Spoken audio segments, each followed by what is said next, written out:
And welcome, sports fans, to today's Roundtable. Glad you've joined us here for the first show of our Roundtable season. We didn't get into our show last week after the first week of football, but week 2 now of high school football underway. A lot of action in the area last night, and we'll get to in a moment, including the broadcast that we brought to you last night between Sikeston and Dexter that went all the way down to the wire. We'll have some highlights of that coming up, as well as the recap from the area in high school football last night. Some good games in the area to look forward to in week 2, as well as a discussion we'll have today with Michael Harrell, the football coach of the Piggott Mohawks, coming off their victory last night in their season opener with St. Pius. So look forward to that discussion with Michael Harrell in just a moment. Excuse me. And getting into our football schedule here, we're bringing YHC football once again to you here on Channel 21 on our online platforms. So we'll talk about that as well going into our football season. So it's finally here with a spring season that was canceled. It's been a long time since we've seen any kind of sports action. Finally, the professional ranks got underway in late July and into August. And now we're seeing the college football ranks going to be getting in gear by the end of the month. And even Central Arkansas making a broadcast with Austin Peay last week. So very exciting to see a little bit of normalcy, a little bit of routine when it comes to the sports world, kind of get back into motion. And it's certainly right here for high school sports. We were just fortunate that the pandemic come when it did. It came right at the end of basketball season as we wrapped up. We don't bring spring sports or anything over the summer, and then getting in right into the fall, it just kind of worked out to where we were able to finish up our winter sports season and able to bring you a fall sports season here on YHC. So it just kind of worked out on the calendar that we were able to keep our broadcast schedule going forward, and hopefully we'll be able to do that for the remainder of this year. So let's go ahead and get into some things to report on from last night, certainly with high school football in the area. And last night we brought you Sikeston and Dexter from Charles Bland Stadium in Dexter. Great game all the way down to the end, back and forth action as a really entertaining game. But Sikeston come out on top 28-21 and come from behind fashion a bit in the fourth quarter, able to score a couple touchdowns in the fourth to secure the victory over the Bearcats. And a great showing last night, turnout for fans. It's just a Friday night of football and in the community. Great atmosphere, certainly to open up the season in Dexter with the home opener. And let's take a look at some highlights from that game last night. Let's get to it here.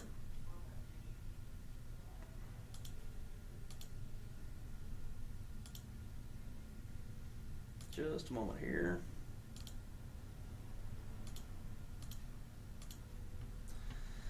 All right. And here we go. Let's go from the start here. And first possession for the Bulldogs, and a big sack in the backfield for the Bearcats. Really a lot of energy out of the Bearcats early on here. We see the first score of the game.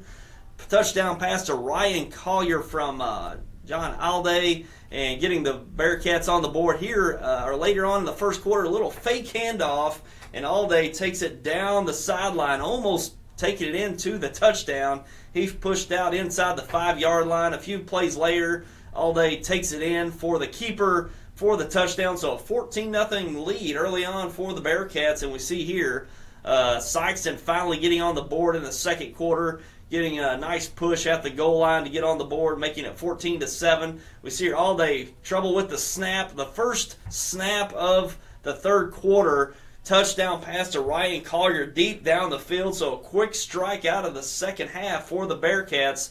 But Sikeston answers right back with a touchdown of their own. Another long pass here now for the Bulldogs. Narrows it to 21-14, and here into the fourth quarter, an interception in the secondary for Sikeston, and cut up into the end zone, making it a pick-6 touchdown score for the Bulldogs. And a little later into the fourth, another interception thrown, and Sikeston picking it off, breaking a few tackles, getting into the end zone. A second pick six interception returned. So now a 28-21 lead for the Bulldogs. And here a pass out here. Now Bearcats having a chance to tie it up on this drive and getting inside the 10. A penalty pushes them back, and then this is going to be a sack. And here an interception thrown, looking for Ryan Collier across the middle. And that pretty much sealed the game there for the Bulldogs. And the Bulldogs defense really coming up big in the fourth quarter. You saw those two interceptions return for touchdowns deep in Dexter's territory. So that defense pushing Dexter back deep in their own territory, getting a couple interceptions, able to return those for touchdowns. And coming up with a big stop late. Dexter had a great drive going there late. To potentially tie the score with a touchdown, an extra point, or even going for two to take the lead to potentially win. They got inside the 10, first and goal from inside the 10-yard line. I think it was a holding call, something of the sort that pushed them back a little bit. And then we saw that sack that was almost a fumble there all day deep in that backfield. And that pushed them back even further. Then the interception thrown sealed that victory for the Bulldogs. So Bulldogs defense coming up big last night. Great energy on the field, both sides. Dexter really came out hot, getting some big plays early on, some big chunk plays to get in the end zone to take the lead early on. And that first play right out of the gate in the third quarter got the Dexter Bearcats on the board to take a bigger lead. About a 21-7 lead at that point. But it was Sikeston's defense really shutting down Dexter's offense after that first play of the third quarter, able to put some offense together, and certainly the defense coming up big with two defensive touchdowns. Anytime your defense can score touchdowns, that's a bonus, and they certainly come up with it there in the fourth quarter from the Sikeston Bulldogs. So great game last night. You can catch that replay. We'll talk about that replay. That'll be coming up. You can certainly go to our website at yhctv.com and watch that anytime. But great game last night. The Dexter community came out big. It's a nice showing from the Sikeston fan base as well. Just a great atmosphere. It's just good to, do things. At this time it's just fun to do things, but certainly as a community, with high school athletics, it's just fun to get back into the routine, and a great atmosphere last night, and really pleasant. Usually these first couple of weeks of the season are just muggy and hot, but the start of this season's been great. It's been pleasant, some cool weather, and just a great atmosphere last night, and just a fun time to get together and certainly have a great high school football game. So check that out, replay when we have it. And another game last night we brought to you live on our website, yhctv.com. Piggott and St. Pius X out of Festus. Piggott getting their opening victory. They're in week 1 in Arkansas football. They got underway last night. Piggott hosting St. Pius. Got a shutout victory, 12-0. So the Piggott Mohawks off to a great start, getting that week 1 victory for them. And we'll have Michael Harrell on here shortly to talk about that game from last night.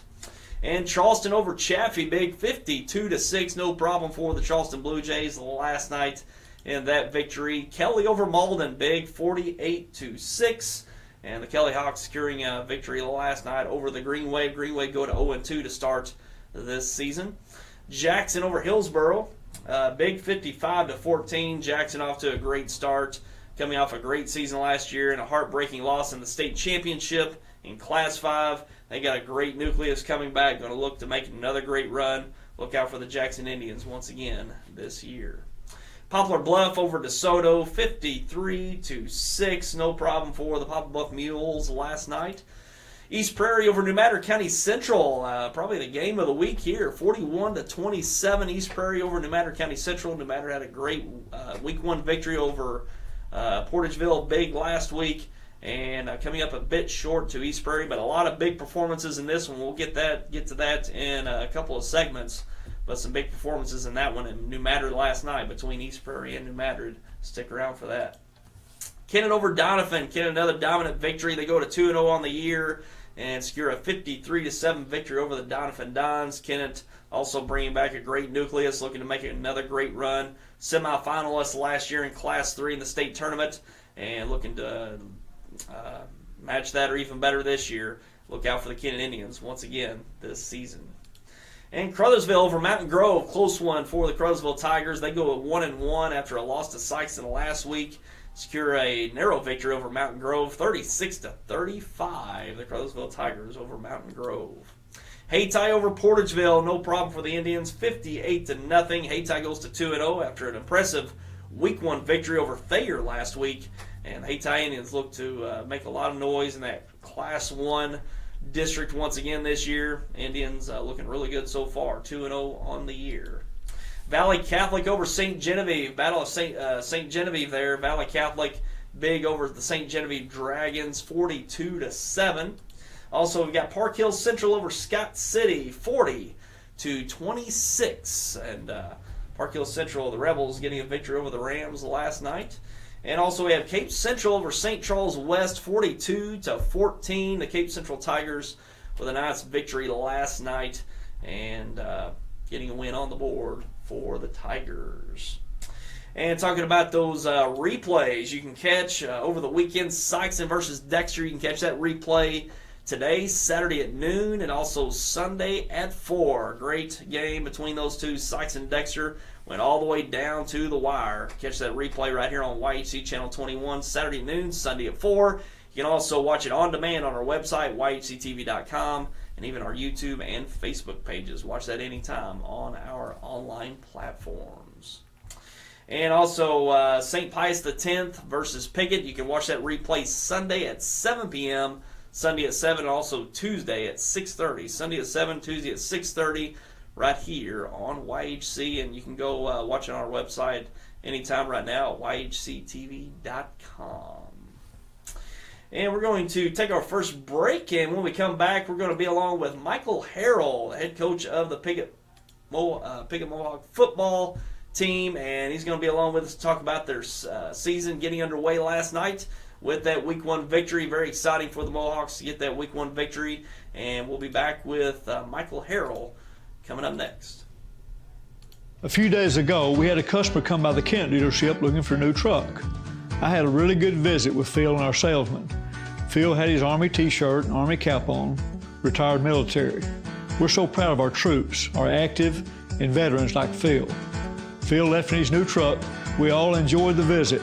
Best price, best service. Glenn saying, God bless our troops.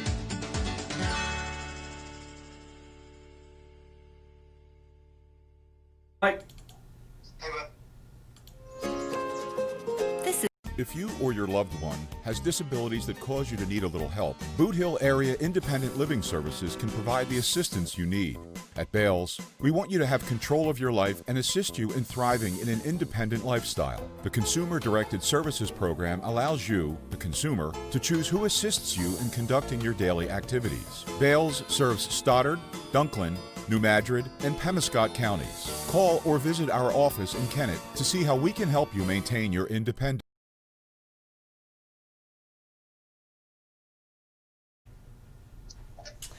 And welcome back. We're along with Michael Harrell, the head coach of the Piggott Mohawks, and Piggott getting their Week 1 victory last night in their home opener and season opener. And now we're along with Michael Harrell. And Michael, as always, good to have you on, and good to have you on, especially after a win in your season opener last night. Thank you, Tyler. Thank you for having us. Glad to be here. Sure. And long off season, Michael. No spring season for the athletes that you've got. And certainly the off season had to be a big challenge for you. I know you all are very involved, very engaged in the off season. Y'all really aggressive with the weight training. Y'all go out and compete in the weight training in the off season. So first off, just tell us how the off season's been and just how the kids have reacted having such a long break, certainly from school in the off season, and just how they've prepared for this season coming up. Okay. We got out of school, I guess, back in March 13th. We had a real good winter going up to that. And then we didn't get to really see the guys again until the 1st of June. And we come in 1st of June, and we went 20 days in June, and then we went 20 days in July. And the boys I think we were right at 95% attendance. I mean, the guys were just there at 6:30 in the morning ready to roll. And so couldn't have been more proud of their preparation. The last 4 weeks has been a little rough on us. Not a little, a lot rough. But I'm super proud of the way these guys have faced adversity. And, with the loss powerhouse of a teammate, and the way these guys have really rallied around each other and lifted each other up, and it's just been something special to watch. Sure, and great effort last night getting the win. St. Pius coming down all the way from Festus. Good drive for them coming down, and usually St. Pius, they're kind of, they have their downs, and also they've had some really competitive years, so it's really kind of tough to gauge the team you're going to get out of St. Pius. But I'm sure it's kind of tough to kind of get some tape on them, or just kind of get a good feel for what they're going to bring to the field. They do a good job up there. They've won, counting last week, they've won 17 games in the last 2 years. So that's really good. They got a good program up there. They got some really good-looking kids, very well coached. It was a dogfight, man. Of course, you was there. It's 6-0 going into the fourth quarter, and we had a few opportunities to bust it open. We had 3 first and goals that didn't score. We got to get that stuff fixed like that. But I was super proud of the effort of these guys. Just coming out and being in a dogfight and gutting up, because this is what these guys have been through the last month. They live in a world where it's real easy to just quit.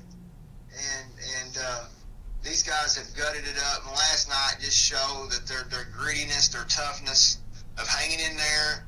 Every time it seems like we get a big long play, we get called back, we'd shoot ourselves in the foot. I think we had 9-10 penalties last night. It was ridiculous. We got to get that fixed too.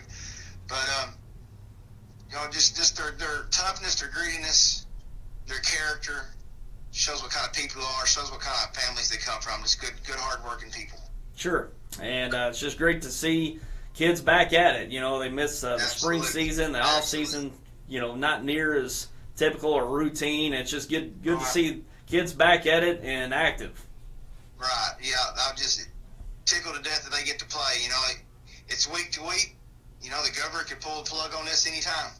Sure. And so, we're just playing it right now 1 week at a time, and really 1 day at a time. We're just trying to get to the next day, and man, it's just I think we really got something special up here, and just can't wait to see the story these guys write.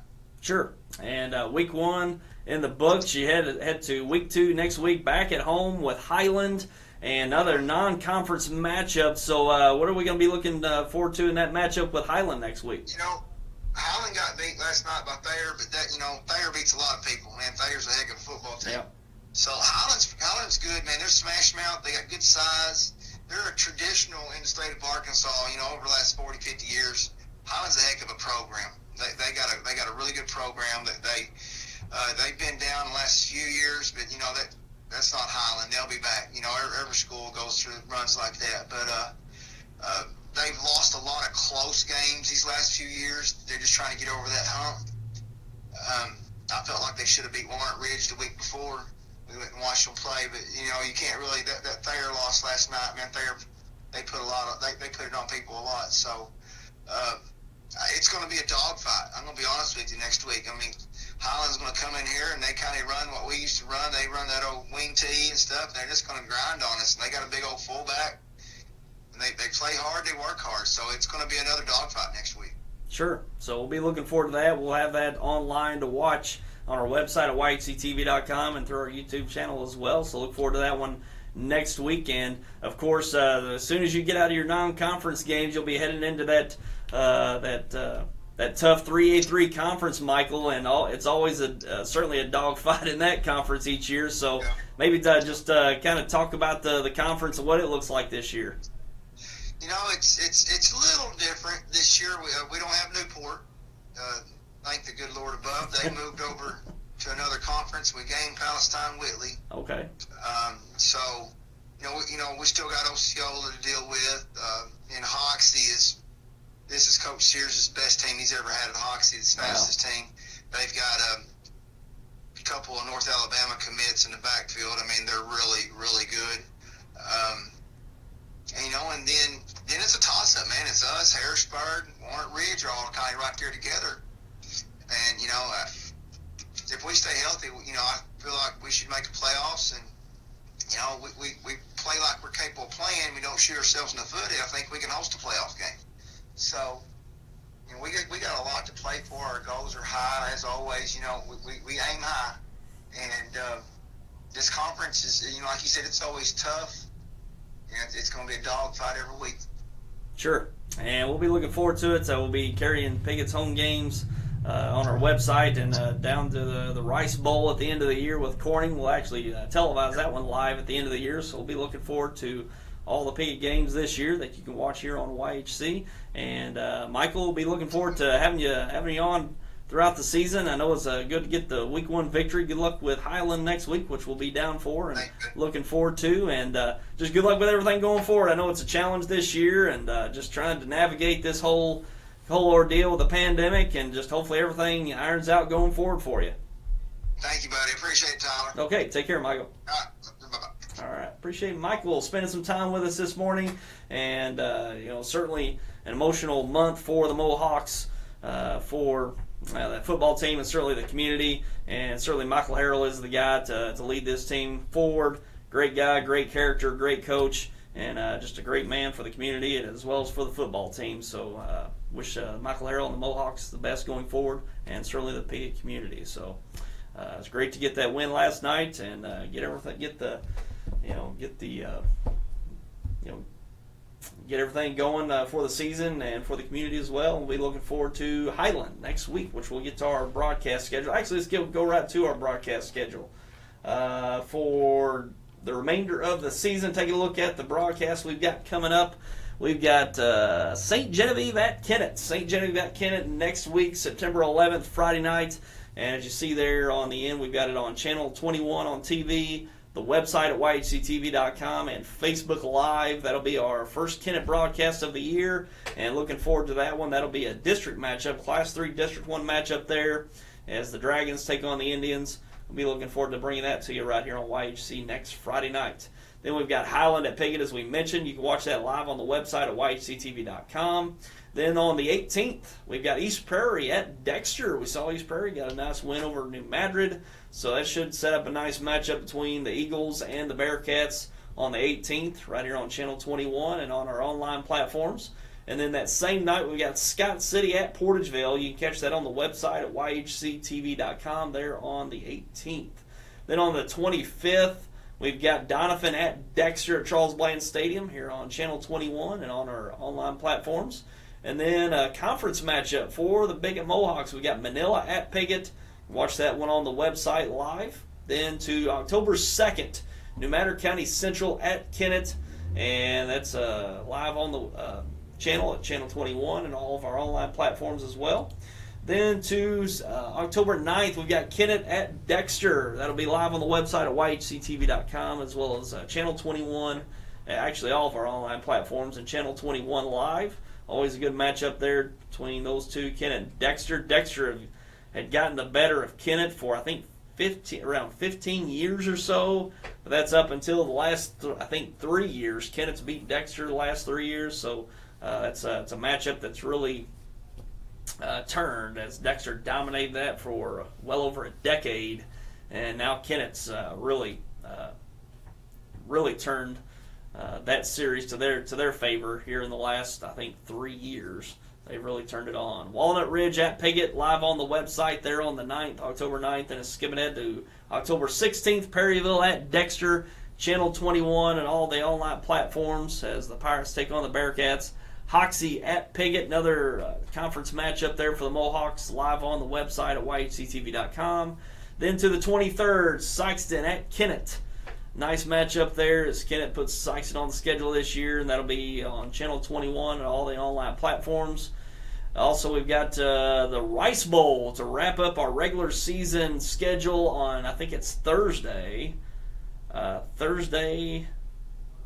November 5th. Thursday, November 5th, we've got Corning at Piggott. That'll be live on Channel 21 and all of our online platforms, so you get to watch the Rice Bowl live right here on Channel 21. So look forward to that Rice Bowl on November 5th.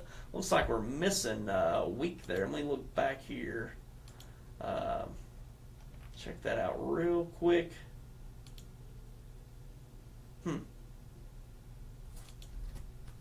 Let me check that out real quick. There's a week there. I don't think we had an off week.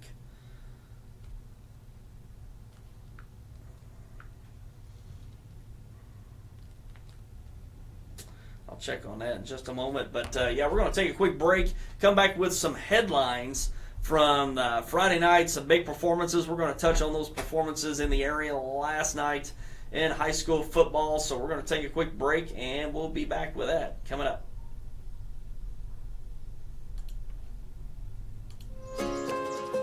This is more than a bundle. It's more than a combo deal. It's not just stuff. This is your home, your car. And you want to give them the protection they deserve. With home and auto insurance. State Farm agents get it. It's why they're here. In Dexter, talk to State Farm agent Chris Brannon today.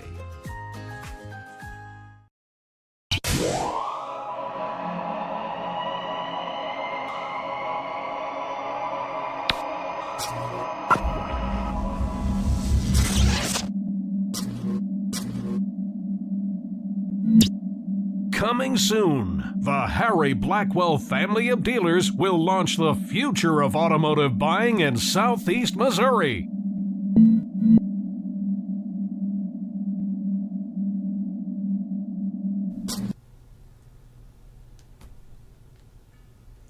And welcome back, and now let's take a look at some nice performances the other night in the area. Let's first, and some headlines from the area in high school football. Taking a look. We've got Sikeston, as we talked about in our highlights in the game there. Sikeston with 2 late interceptions in the fourth quarter for touchdowns, securing that victory over the Dexter Bearcats. And as we mentioned, Sikes came up with a big defensive stand in the fourth quarter, turning 2 interceptions into touchdowns, and also getting a late stand, not necessarily at the goal line, but certainly deep into their own territory. Dexter was driving in that last drive, and inside the 10, set up first and goal from the 10. Got a nice defensive stop, a sack deep in the backfield after a penalty. Really set the Bearcats back, and then an interception thrown and secured by the Bulldogs late. So 3 interceptions in the fourth quarter, securing that victory for the Bulldogs. So a great defensive effort in the fourth quarter for the Bulldogs to secure that victory. They go to 2-0. We got a win over CARUTHERSVILLE last week for their home opener. Another win over Dexter last night. 2-0 for the Sikeston Bulldogs 2 weeks in. And take a look at Poplar Bluff. Had a big win over DeSoto last night, and I think it was about 52-6. Dominant victory for the Mules behind a big performance from Cannon Carr, throwing 5 touchdown passes. And what an effort from him last night, throwing 5 touchdown passes for the Mules to secure that Week 2 victory over DeSoto. So might be Player of the Week last night from Cannon Carr, throwing those 5 touchdown passes. And also East Prairie, big effort from East Prairie last night, rushing for over 300 yards, 352 rushing yards on the ground last night from the Eagles and East Prairie Eagles. And I think they had at least 2 100-yard rushers, maybe even 3. But Hayden Ellis certainly led the way for the Eagles last night for East Prairie, 150 rushing yards on the night. So great effort from Hayden Ellis and the backfield of the East Prairie Eagles, securing that win over the New Madrid County Central Eagles, who don't have a bad team themselves. Mostly an offensive team we're seeing out of New Madrid this year. A great back they've got in Quazavian Jackson, one of the top backs in the area, and certainly Matt Riley coming in as the junior quarterback after a lot of good experience last year at quarterback as a sophomore that stepped in and had a big night for him. He had over 250 passing yards. I think he had 253 passing yards on the night for Matt Riley, and also Ken King had a big night receiving, had over 100 yards receiving from him in that effort last night for the New Madrid County Central Eagles. But too much on the ground, ball control for the the East Prairie Eagles. Certainly controlled that tempo, and 4 turnovers for New Madrid really cost them. So anytime a team can put it on the ground and own the clock, own the tempo of the game, and forcing turnovers on the other side as well. The East Prairie Eagles forced 4 turnovers it's a great recipe for success, and the East Prairie Eagles certainly had it last night in that win over New Madrid. So East Prairie getting off to a nice start, and New Madrid will be hosting the Dexter Bearcats next week in Week 3. And those are some of the nice headlines from the area last night. So some great performances as we saw there across the board. We'll be looking forward to more of those in the coming weeks as we get into the high school football season. It's just great to see high school athletics back. You know, it's been a tough 6 months or so with the canceled spring sports season. Not a whole lot over the summer going on, just trying to get back into the flow of things here for the fall. And we're finally seeing it, and hopefully we'll see it going forward for the remainder of this fall. So hopefully you'll join us for the rest of the way as we bring more to you here on YHC. And again, take a look at the replays of the games from last night. That Sikeston-Dexter game, you can watch replay today, Saturday at noon, and Sunday at 4. And also the Piggott St. Pius game. You can watch that replay Sunday at 7 and also Tuesday at 6:30. But either one of those games you can go online and watch on our website at yhctv.com and our Facebook and YouTube pages. You can go watch them anytime on demand online. So that's all we got for you for today. And apologize for the Piggott broadcast last night. Our YouTube links got a little crossways, but we finally got that ironed out by the second quarter. But we'll have all of Piggott's games live on our website at yhctv.com and our YouTube page. Then that Corning game at the end of the year with the Rice Bowl, we'll have that televised here on Channel 21. So look forward to all those games for the remainder of the year. And hopefully you'll join us right here on YHC for this fall football season. And hopefully you'll join us right here for the Sports Roundtable Saturday mornings live to recap all the week's sporting events, especially with the high school football. So look forward to that going forward as well. So that's all we got for you for today. And we'll see you next time. And until then, I'm Tyler Wagner. Have yourself a great week. Take care, everyone.